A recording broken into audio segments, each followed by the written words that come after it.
इस वीडियो में हम ये सीखेंगे कि इवेंट कितने टाइप्स के होते हैं।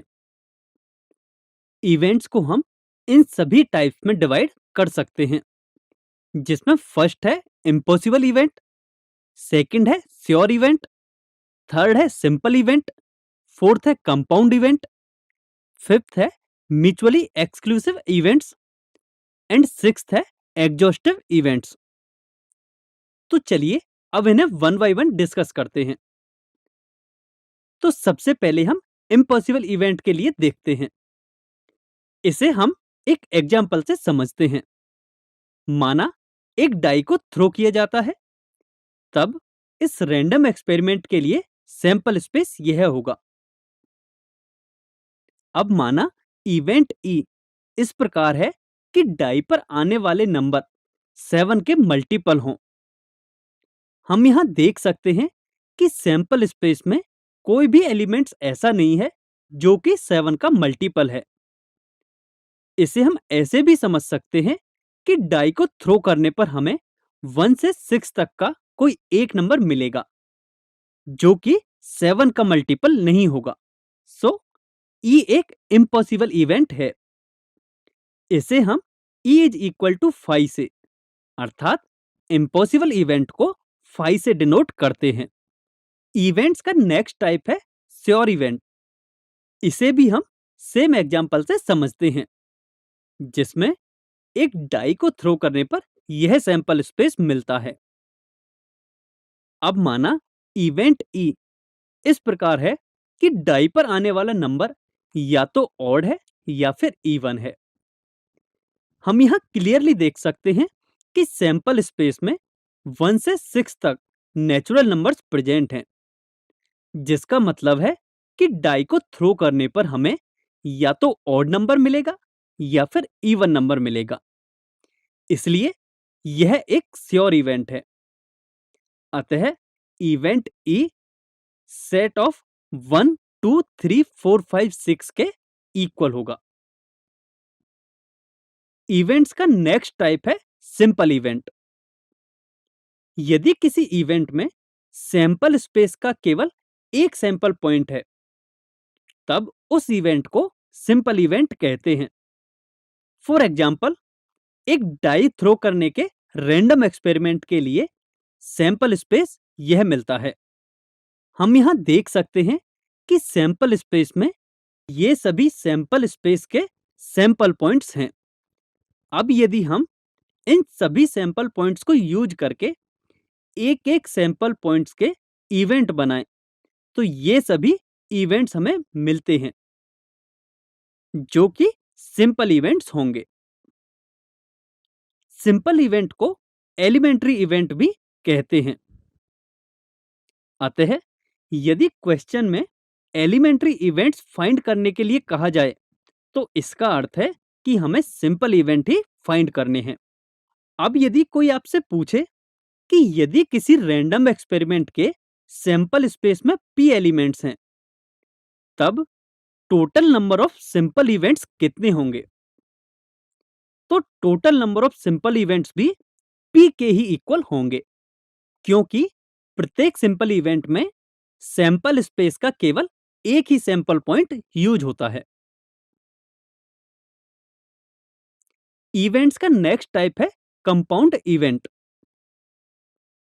यदि किसी इवेंट में सैंपल स्पेस के एक से ज्यादा सैंपल पॉइंट प्रेजेंट हैं, तब इवेंट को कंपाउंड इवेंट कहते हैं। फॉर एग्जाम्पल, जब हम एक कॉइन को 2 टाइम्स टॉस करते हैं, तब इस रैंडम एक्सपेरिमेंट का सैंपल स्पेस यह होगा। अब माना इवेंट ई इस प्रकार है कि कम से कम एक बार टेल आए, तब event E set of H T, T H and T T के इक्वल होगा। हम यहां देख सकते हैं कि इवेंट ई में रैंडम एक्सपेरिमेंट के सैंपल स्पेस के एक से अधिक सैंपल पॉइंट्स प्रेजेंट हैं।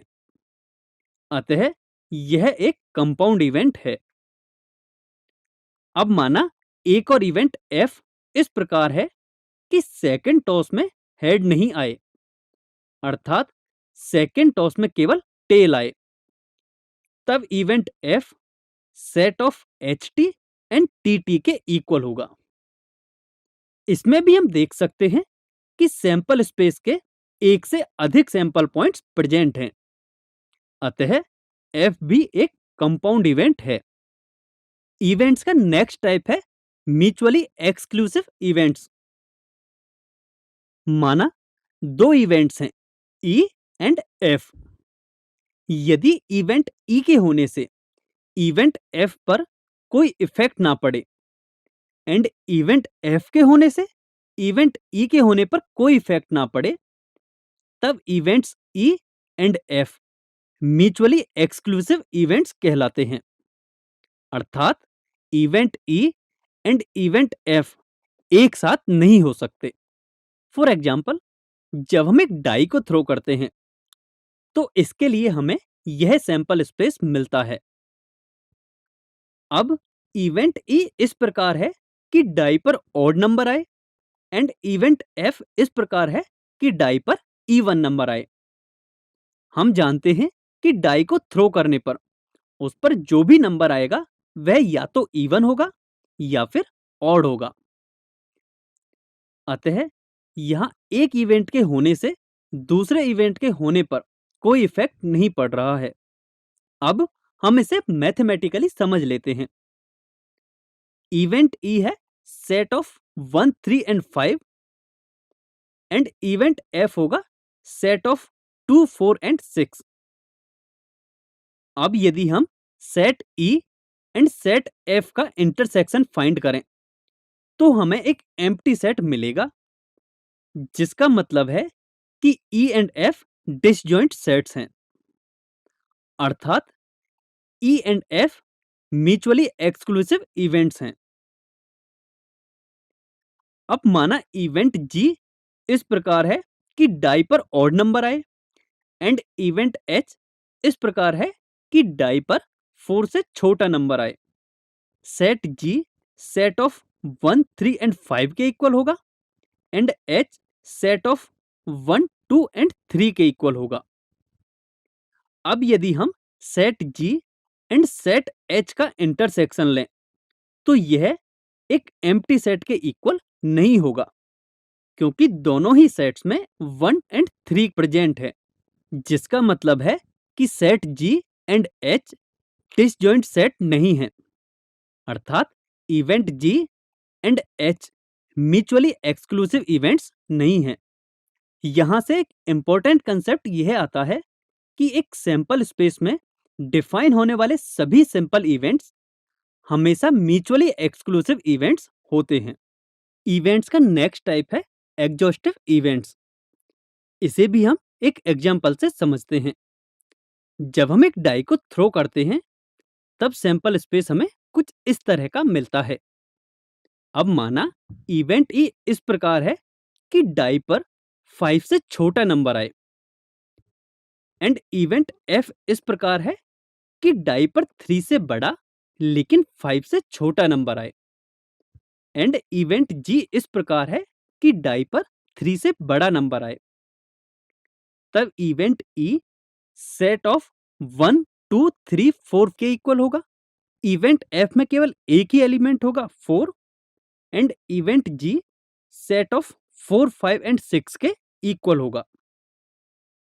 अब यदि इन तीनों set E F and G का यूनियन करें तो हमें कुछ इस प्रकार का मिलेगा, जो कि सैंपल स्पेस एस के इक्वल है।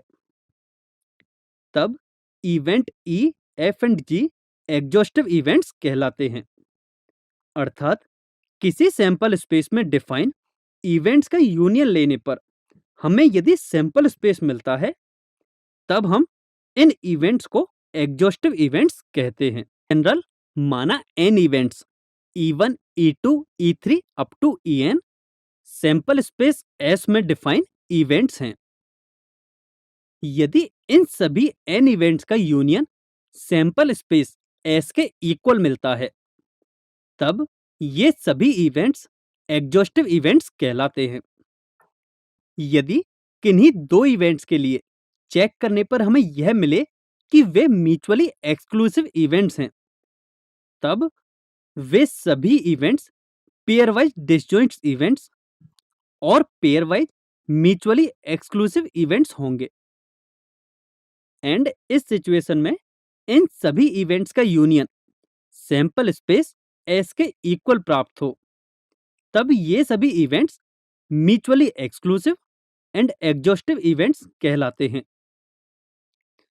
आई होप आप सभी को इवेंट्स के डिफरेंट टाइप्स अच्छी तरह से समझ में आ गए होंगे।